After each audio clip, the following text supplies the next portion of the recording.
Hello, BookTube. Well, as you can see, I'm once again back with my friend Zach from the Brattle Bookshop in downtown Boston. Care to say Hey, hello? Steve. Hi, everybody. Once again, before we start, just because there are lots of new people here, could you give us a thumbnail of what the Brattle is? Just a minute Sure. overview of. Yeah, so the shop, the Brattle Bookshop, is a large antiquarian bookshop in downtown Boston, and we sell both rare and antiquarian books, but also general used books. Um, one of the last places that does both, and we have a three-story shop where you can find good general used books on the first two floors and then rare books on the third floor. We also have I guess I can say now, Instagram famous and TikTok, whatever in the world that is, social media famous sale lot outside, which is an empty parking lot that we have book carts that we roll out every day. And big bookcases built into the side of the building where you can look for bargain dollar books, where you'll often see Steve. If you show up, there is a real chance that Steve will be out there, although I will say get there early because he doesn't like crowds. Many of the those stock Instagram pictures all over the internet have me in them. That's right. There, and they're always taking pictures of the outside lot. So you have to wonder yourself. You must wonder how many millions of photos you're in the background. It's a non-zero number. I'd imagine there are a bunch of them, but meh. When I'm out there, I'm scenery.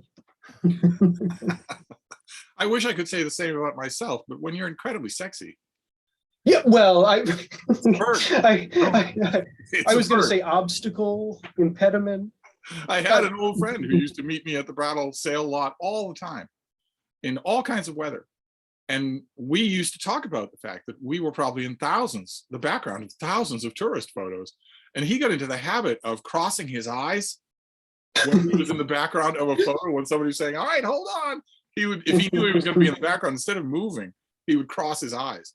And I always used to tell him, me Sainted Ma used to say, if you keep doing that, God's going to freeze it that way.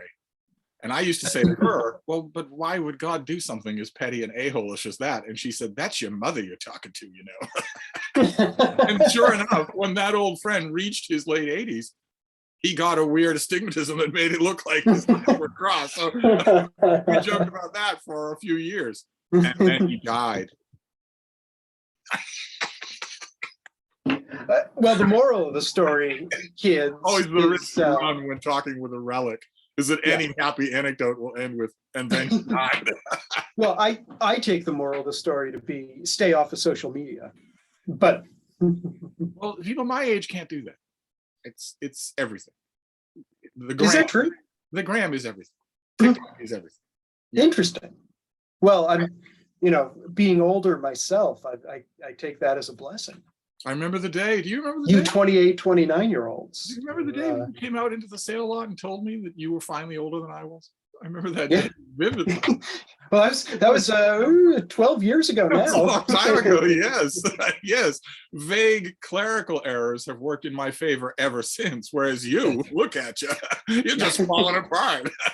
Like the picture of Dorian Gray, only without Dorian Gray. Without Dorian Gray, just the picture. Our chat for today is not just you and me slapping each other around for 40 minutes.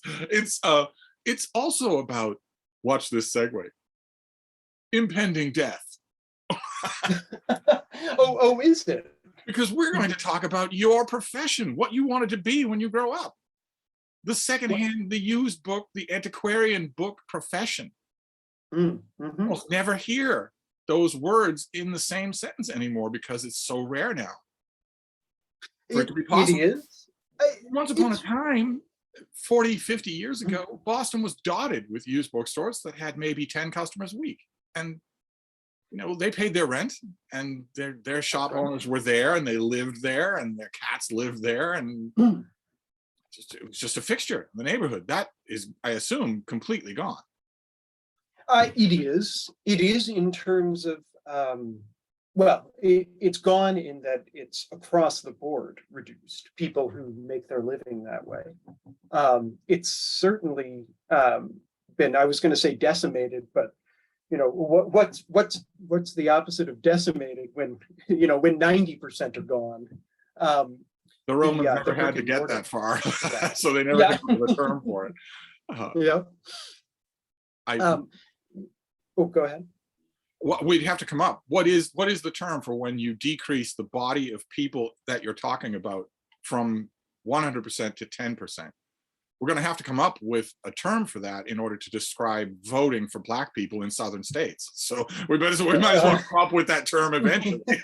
That's true. Where, it will be useful. But we don't want to get into politics. Well, I remember those little shops. I watched them disappear one by one. Yeah, well, Some of the shop owners saying, well, it certainly won't happen to me. And because I have a pretty good traffic of customers. Vince at Avenue Victor Hugo used to tell me that every week. He used to say, well, it won't happen to me because I've got a pretty good traffic of customers. And I always wanted to say to him, well, what good is your traffic of customers going to be if your rent quadruples? Well, and that's the issue. Selling books in any way, whether it's new books, at your Barnes and Noble or your independent bookstore, or an antiquarian bookshop, it's a low margin business. And if your expenses go up, well, if your rent doubles, which is, has certainly happened and then some, to places in neighborhoods like downtown Boston, but I'd imagine any city's version of downtown. Yeah. If that Boston, happens, then there's no longer a profit margin. Yeah. And that's been the biggest change over the last, well, it's probably been happening for 15, 20 years, but especially accelerated in the last 10. That's really put a lot of those, couple room used bookstores that there used to be when I lived in New York in the early 2000s, walking around, I pop into some seemingly every couple blocks, and there'd always be a couple people browsing, but it was never a packed retail atmosphere. Right. No, it didn't look like that at all. It didn't look like, for instance, what I'd imagine your sale lot looks like right now. I don't even want to imagine. It's too many people for me.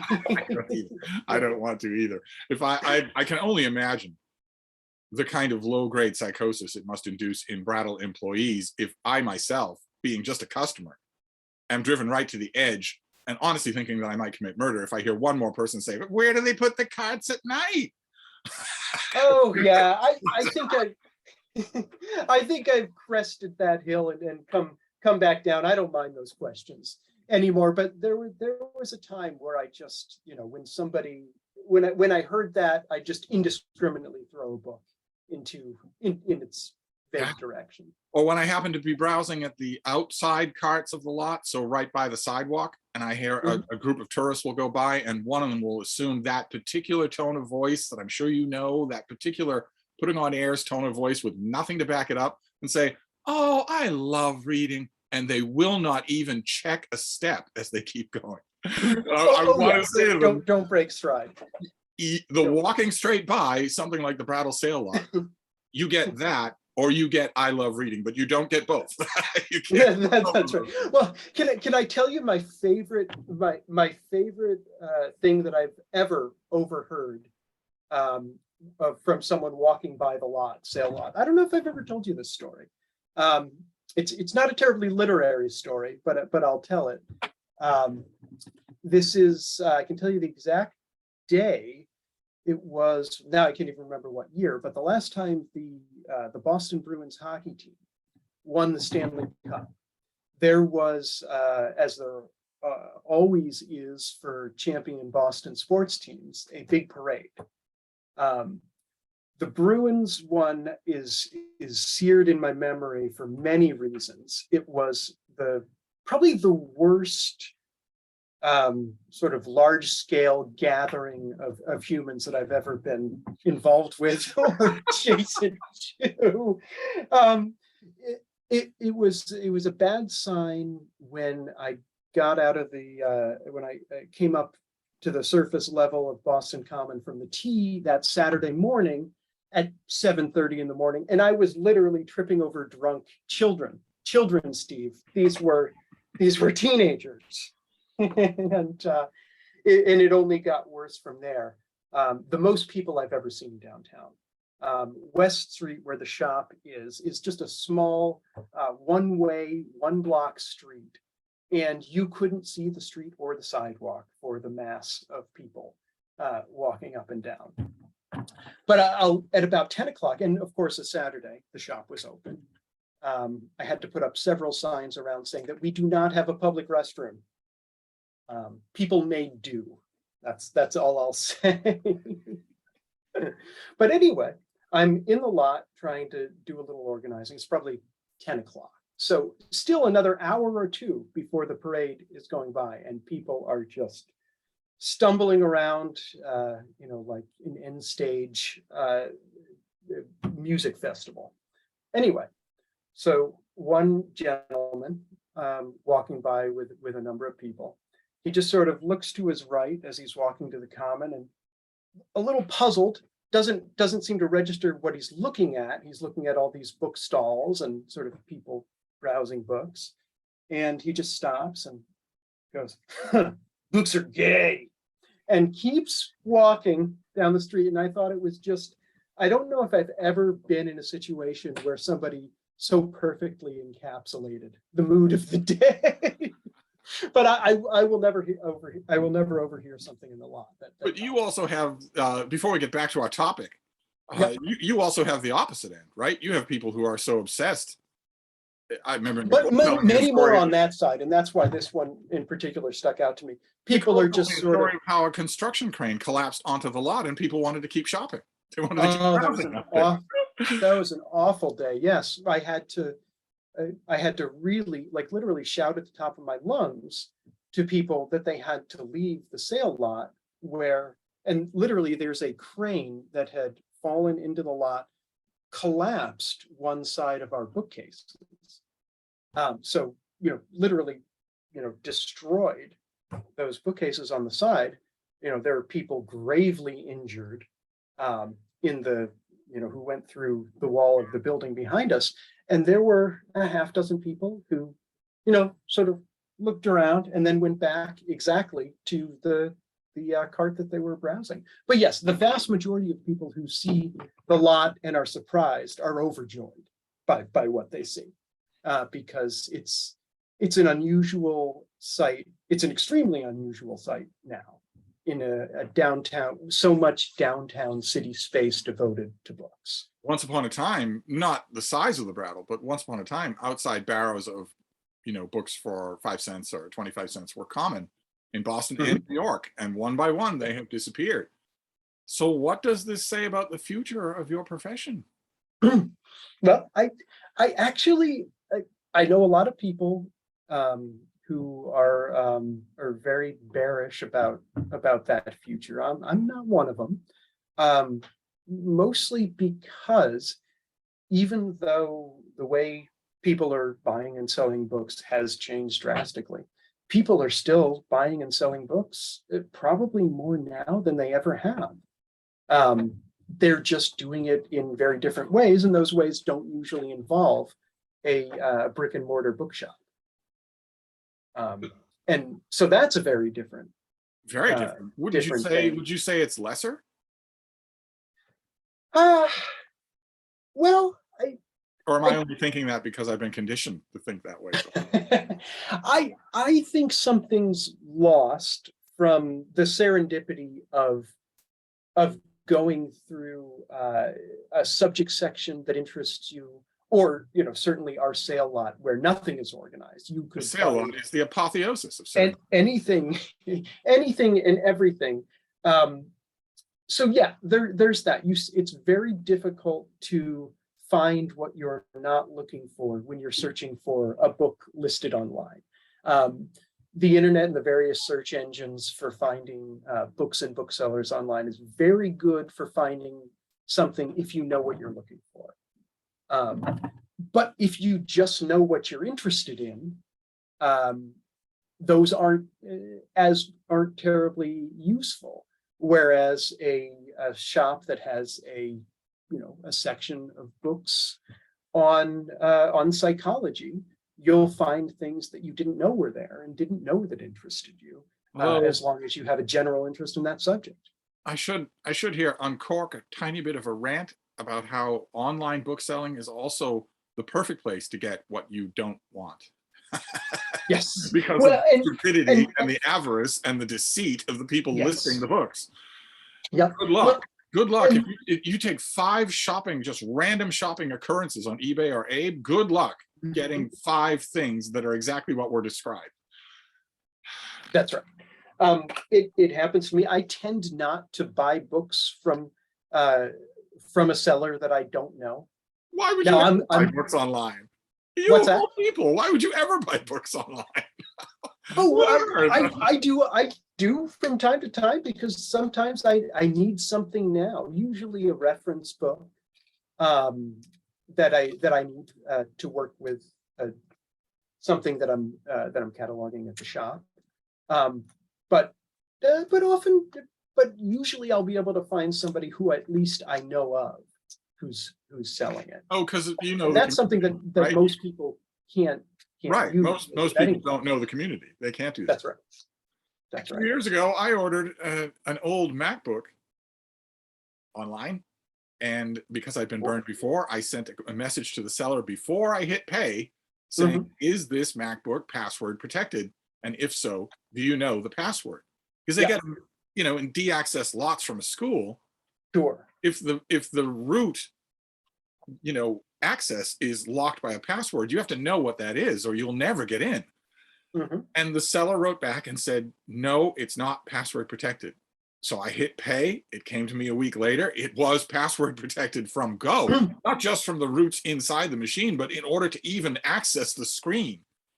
Oh my God. I wrote to the seller and said, "This machine is extremely password protected. What is the password?" And the seller said, "I have no idea." So it was lies at both ends of the blatant kind.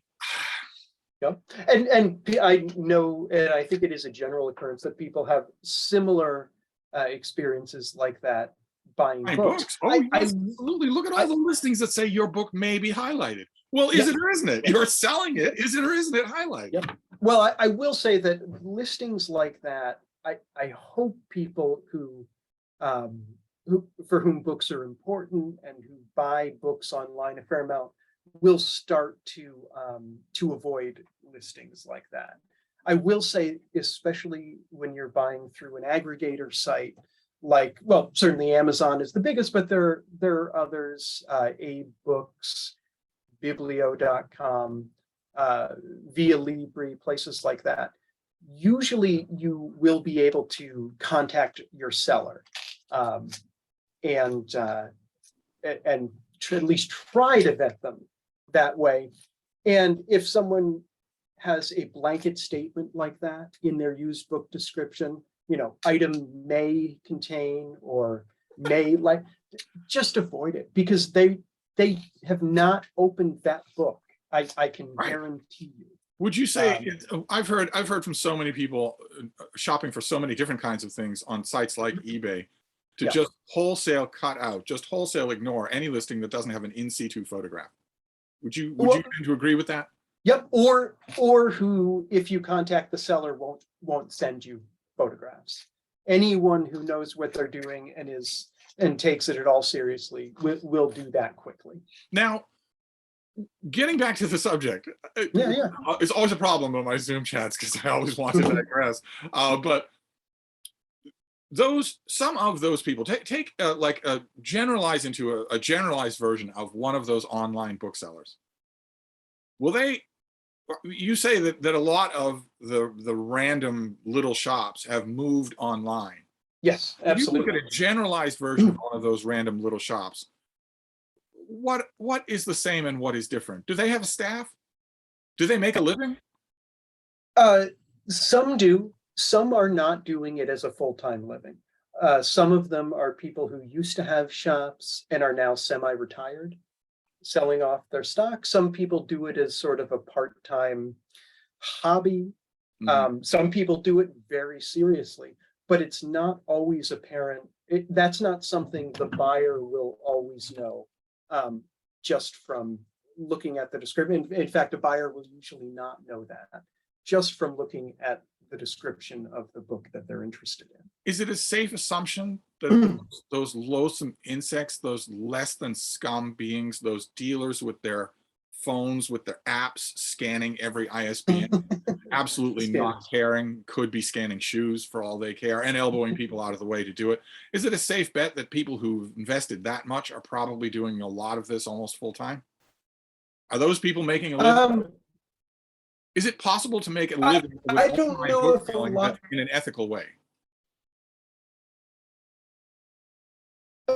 Absolutely. In an ethical way, absolutely. And that comes, and a little of that, we were talking about the worst sort of buyer beware situations that someone can get into, buying a book online, with those, bulk sort of very vague descriptions of books. Yeah, where they, like you say, where they clearly aren't looking at that at the end. They don't give a hoot what the book actually is. There's another side to that though, and that's people who really do take the work seriously, whether or not they're doing it full-time, part-time, or as a hobby. And that really comes across in their description of the book. It's professional. They tell you what the contents are. They hopefully will have at least a sentence or so pitch telling you why this book is useful, or why it's important, or why it's interesting. They'll have some sort of bibliographical description, tell you what the binding is, tell you what the dust jacket is, if it has it, if it should have one but doesn't. They'll describe it in a way that conveys this is someone who has spent a little time with this book. And the fact that there are so many listings that don't have that really does set apart people who do take time to catalog their books. And I really encourage people who buy books to take that into consideration, even though those copies might be a little more expensive. So that would be a piece of advice much more confidence in what you're getting, and they're more expensive because the person has put in work. I would. So a piece of advice of yours would be: don't go just by the lowest price. Go by the seller, not the lowest price. No. Yeah, go buy every book you find online will have a description. It might have almost nothing, or it might have something that's at least competent and tells you what the book is. And if someone has something like that, then at least you know that the bookseller has taken a little time to work with the book. You can also find catalog descriptions from top booksellers that read like the best nonfiction, and really engaging prose in sort of short or long form. You can get a couple great paragraphs of writing in this is for rare booksellers, but booksellers' catalogs can be really engaging reading. You're looking at me like you might not believe it. Well, I believe it for you. Absolutely. I'm still stuck cranky old man style on all the frauds and charlatans that are out there. People that they're selling you a book, it is hard to get past that. The binding is entirely broken away from the text block, and they don't mention that. They know they're selling you a book that they can't use, that you can't use. Even you using the term binding and text block would be completely foreign to someone who sells like that. And it's frustrating. And it really is much more a part of selling just sort of general used books online, although you will find it occasionally with, purportedly antiquarian booksellers. So that is a huge difference between, the brick and mortar store where you can actually hold in your hand the book, as opposed to the online selling where most selling has gone. But there are Even ways you can the sort most of thorough learn. book What? description, Yeah. the person making that description might not think to describe the thing that in person would be the thing that would sell you on the book. Yes. No one could pick all of those. No one knows what all of those will be. Yeah. I know So- that from shopping in the sale lot. There are plenty of times where a book just says, "Hey, give me a try," and I would never have thought of it. Yeah. Well, it's like everything with shopping and doing business online. The buyer needs to be much more savvy than than a store buyer used to be. You have to sort of learn how to do a lot more vetting remotely. So that's difficult, and I know a lot of book people don't like it. It turns a lot of book people off because they're interested in the physical object as part of it. I always, when I know people like that, I always try to remind them that it's a trade-off. You have to be a lot more conscious, but you don't have to leave your couch. So there's a trade-off. Right. You're paying, that's the surcharge that you pay for the convenience of not having to go out in the rain or whatever. Yeah. But okay, so you're describing a situation in which a lot of secondhand booksellers have moved online, driven online because of the expense of owning a brick and mortar store. The Brattle owns its own building. So Yes. your property taxes, but you don't have rent. You don't have somebody in Guatemala or in Pittsburgh deciding on a whim to triple your rent. You don't have anything like that. That's what drove Barnes and Noble out of downtown Crossing. Yep, that's right. The store had a crazy landlord who decided to do that. And who decided a whole bunch of other crazy things before he did that. My favorite example is when we had a steam pipe break in the basement, blasting hot water and steam into the air, onto the walls, onto the floor. We called the landlord and he said, "Yeah, well, the pipe is my problem, but the steam is not." The steam, I'm going to have to refer you to somebody else. We're sitting here on the phone with him saying, "This is costing you thousands of dollars a day, and you're not going to do anything." This was the same guy who, when a very antiquated AC unit on the roof of the building gave out one summer, one hot summer, we contacted him to find out, we're going to need to get a crane to come into the alleyway and hoist that thing off the roof. And he suggested with a straight face that we turkey walk it to the edge of the roof and drop it into the alleyway. Just tip it off. Oh, sure. It weighed 5,000 pounds, but he didn't. Do I really have to pay for a crane? Can't we just hoist it and hope for the best? but for instance, the Strand in New York City has outside barrows. They're nowhere near the scale of the Brattle, but they do. They also have a dedicated staff that hunts down online book orders all day long, every day. Brattle does not do that. They do. No, well, we don't have a dedicated staff. We do sell online, but nothing like the volume that a place like, Powell's is another example that has a Brattle large. Doesn't really have an online bookstore. We don't. We sell. We're like the online portion of our business for what it is very much like the small online booksellers, where the potential customer has to know pretty much exactly what they want. That's right. That's right. And we don't sell directly. We sell through aggregator sites. You can still see that the Brattle Bookshop is selling your book, and it comes directly from us. But it's a comparatively small part of the business. We probably have anywhere from 1,500 to 2,000 books cataloged online. A lot of those are sort of scholarly monographs with very narrow the ones that are worth categorizing. Whereas and rare books. But an ordinary $25 folio society of Wuthering Heights, you wouldn't bother to list that online. It's not worth the time, and there are so many of them available that our listing would just get lost. Right. But what about the future? Since in our own future we are running out of time. Yeah. What about the future? Well, the situation that you're describing sounds like it will just continue to decrease the number of brick and mortar stores. I don't know that that's necessarily true. I think the brick and mortar store in a downtown area, I think those will be few and far between. But the reason I hesitate to say that, as a blanket statement, is the demand is there. People do want to engage with books in the way that a used bookstore offers. So I'm not sure that that some won't find a way and be able to thrive in the right conditions. But not in hyper pricey.